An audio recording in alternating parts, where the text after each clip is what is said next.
Despicable Me 4 was recently released, bringing us a new adventure with Gru and his family. However, the movie left some important questions unanswered. Will there be a fifth movie? And why does Vector appear at the end if he was supposed to be on the moon? We will discuss all of that here. Today on Charlie Tals, we will analyze the movie, the story's message, and all the details you need to know. Ready? Let's go!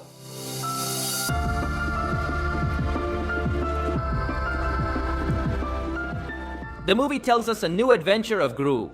This time he faces a rival from the past, named Maxime Le Mal, a guy with the power of cockroaches. This guy is so dangerous that Gru's entire family has to move to a new city and try to hide in a new place. However, this peace will be short-lived because Maxime manages to find them and put Gru's family at risk. This is the story's synopsis. With that context, let's move on to the ending.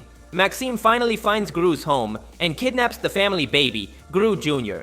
The villain uses a special weapon to turn the little one into a cockroach and use him against Gru. This is where we have the final battle that concludes the whole movie. Gru must win this fight while trying to connect with the goodness that still remains in his son. As we already know, Gru succeeds, and his son reacts in time to save his life.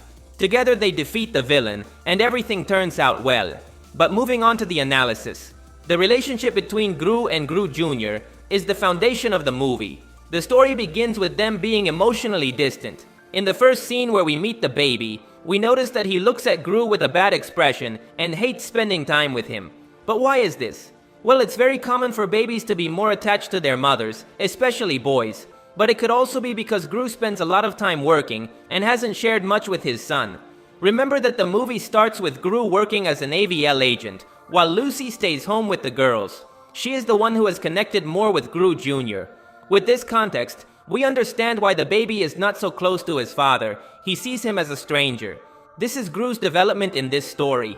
When the family moves to a new city, the roles at home change. Lucy is the one who goes to work as a stylist, while Gru stays home to take care of the baby. This is a challenge for him, and in several scenes, we see how Gru Jr. doesn't want to share time with his father.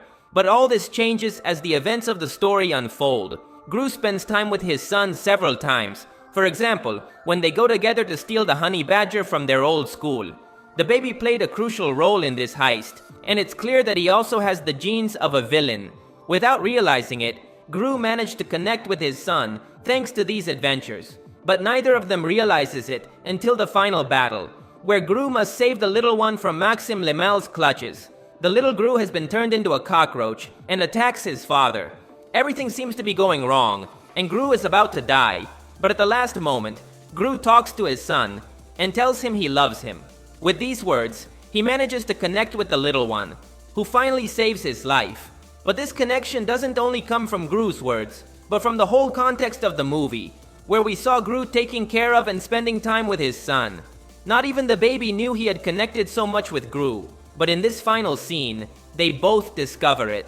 The movie ends with them closer than ever.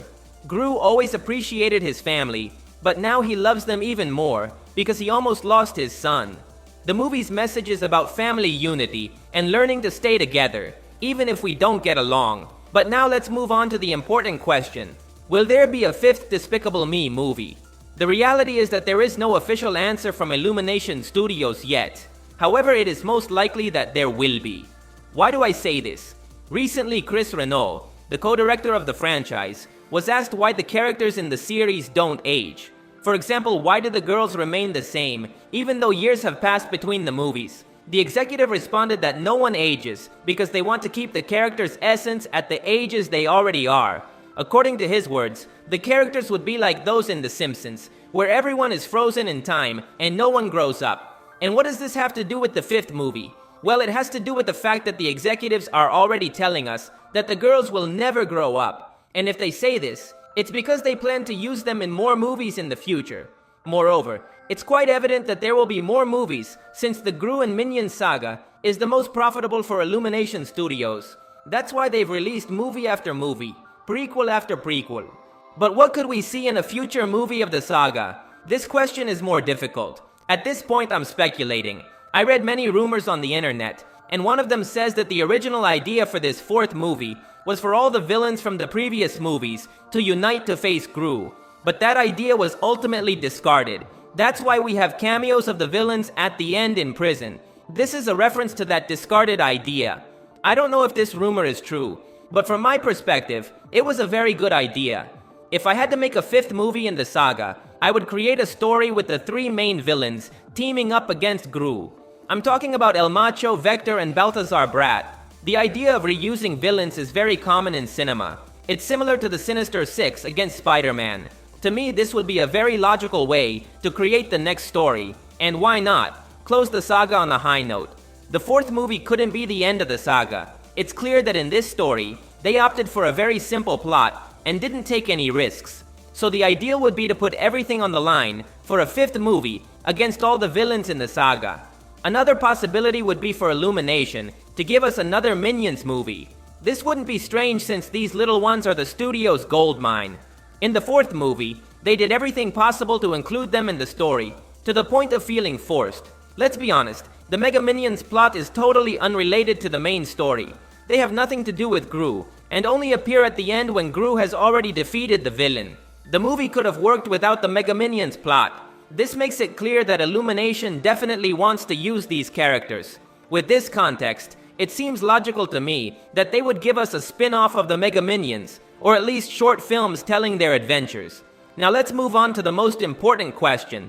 Why did Vector appear at the end of this movie if he was supposed to be trapped on the moon?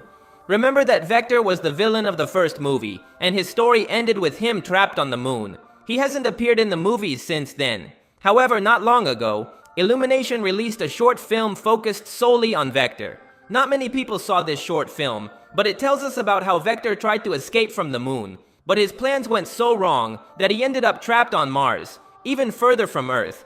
What we don't know is how Vector got from Mars to Earth. Well, if you ask me, the most logical thing is that the minions helped him return. Those who saw the short film will know that some minions appeared trying to help Vector, but he ruined this help. To me, it's logical that after the short film, the minions went back to help Vector out of pity. And of course, they left him in jail. This way, it connects with this scene. But anyway, that's all for today. If you liked the video, you would help me a lot by leaving a like. That would be legendary. Also, remember to subscribe, because I'll be uploading more videos about your favorite movies. Thanks for listening. My name is Charlie, and I'll see you in the future.